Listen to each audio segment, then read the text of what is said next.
बहू। जनक पेशे से एक बहुत अच्छी वकील थी, लेकिन कहते हैं ना, बहू कितनी भी बड़ी तोप क्यों ना हो, सास के सामने तो भीगी बिल्ली ही होती है। अरे जनक, क्या बात है? आज रोटी नहीं मिली अभी तक। ये तेरा कोर्ट नहीं है जो आज फैसला ना हुआ तो कल की तारीख मिल जाए। रोटी तो रोज वक्त में चाहिए। हाँ। माँ जी, रोटी तो कब की बन गई। मैंने आपको कहा तो खाना खाने के लिए, आपने शायद सुना नहीं होगा। ओहो हो, जज नहीं हूं मैं तेरे कोर्ट की, सास हूं सास। कोई दलील फालतू की मत देना यहाँ। बहुत जानती हूं मैं इन वकीलों को। अपनी बात ऊपर रखने के लिए झूठ बोलने में जरा भी नहीं सोचते। तभी वहां जनक के ससुर आ जाते हैं। अरे भाग्यवान, क्यों बेचारी के काम को कोसती रहती है हमेशा।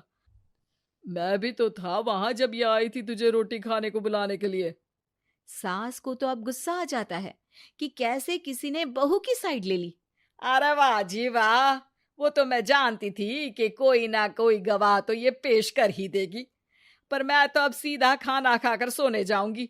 मुझे आदत नहीं है किसी से बहसा बहसी करने की।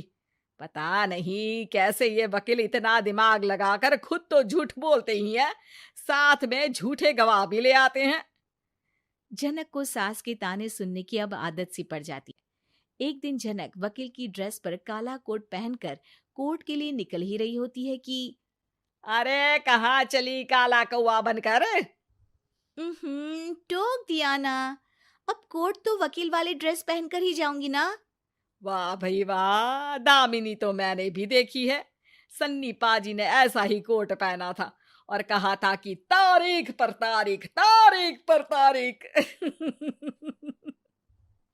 मतलब कि कोई बात करनी है तो बोलिए, वरना वक्त नहीं है मेरे पास खराब करने के लिए।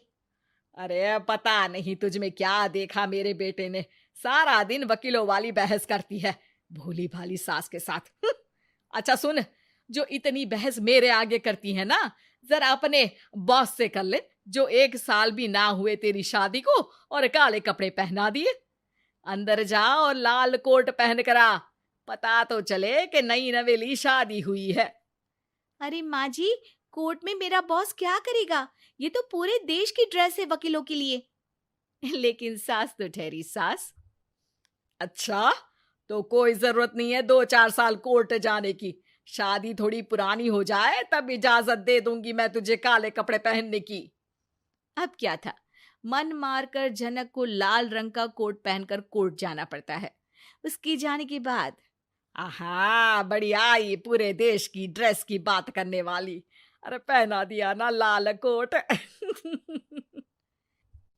अब सास आए दिन या तो जनक को उसके काम का ताना देती या फिर उसका काम छुड़वा देने की धमकी।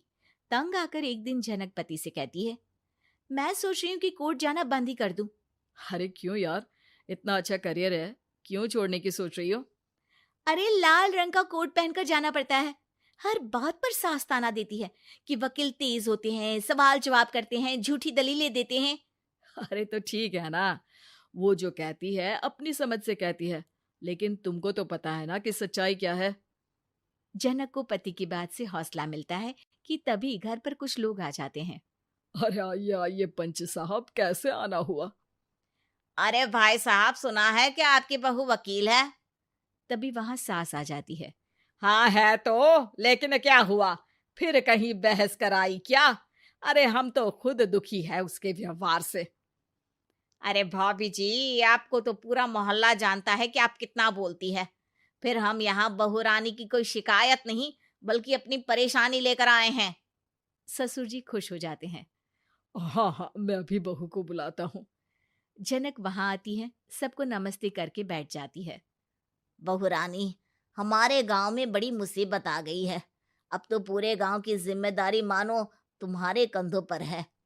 अरे ना ना, इससे तो घर की जिम्मेदारी पूरी नहीं होती, ये गांव की जिम्मेदारी क्या लेगी? भाभी जी, आप चुप हो जाओ। यहाँ पढ़े लिखे लोगों की बात हो रही है। आप जाओ, जरा रसोई से सबके लिए चाय लेकर आओ। मैं कॉफी लूंगी। हाँ हाँ, वकील साहिबा के लिए कॉफी। सास सर पैर सब पटक कर वहां से निकल जाती है। बहू, गांव में पानी नहीं आ रहा है। पड़ोसी राज्य ने हमारा पानी रोक रखा है। हम्म, इसका मामला तो बड़े कोर्ट में चलेगा पंच जी, लेकिन ऐसा क्यों? वो राज्य हम लोगों से पानी के पैसे मांग रहा है। अब आधे गांव में पानी की सप्लाई खत्म हो गई है बहुरानी। अच्छा पंच साहब, बात गांव की है तो मैं जरूर केस लड़ूंगी। यहाँ एक बार फिर सास की एंट्री हो जाती है। अरे वाह जी वाह, ये काम करवा लो, आप हमारी बहू से बहुत अच्छा करती है। मैं हूं सीधी सादी सास। इस लड़की ने कैसे लड़ लड़ कर मुझे साइड कर रखा है, ये तो अब आपको पता चल ही जाएगा। अरे भाभी जी, आपकी आवाज तो पूरे गांव को सुनाई पड़ती है जब आप बहू रानी को सुंदर वचन सुना रही होती हैं। अरे वकील बहू मिली है, फक्र करो फक्र। हाँ जी हाँ, सारी फकर तो हम लोग ही करें। खैर, अब जो केस लड़ेगी और पानी गांव में आ जाता है, तो पंच साहब लिख कर देना होगा कि हैंड पाइप में सबसे पहले मेरी बाल्टी और घड़ा भरेगा। अरे फिर तो हम बहू रानी के नाम पर घर पर ही सप्लाई दे देंगे, लेकिन ये इतना आसान नहीं है। बहू, गांव के पास अभी वकील करने की भी पैसे नहीं है तो। अरे पंच साहब, ये मेरे गांव का मामला है, मैं आपसे एक भी पैसा नहीं लूंगी। सास को बहू की बात पर गुस्सा आ जाता है, लेकिन सबके जाने के बाद झनक मन लगाकर गांव की परेशानियों को दूर करने में लग जाती है। और वो दिन भी आता है कि झनक केस जीत जाती है। अरे आज तो प्लम्बर आकर घर तक पाइप लगा गया है। खुश हो जाओ, मेरे कारण तुम लोगों को घर के अंदर ही पानी मिल जाएगा।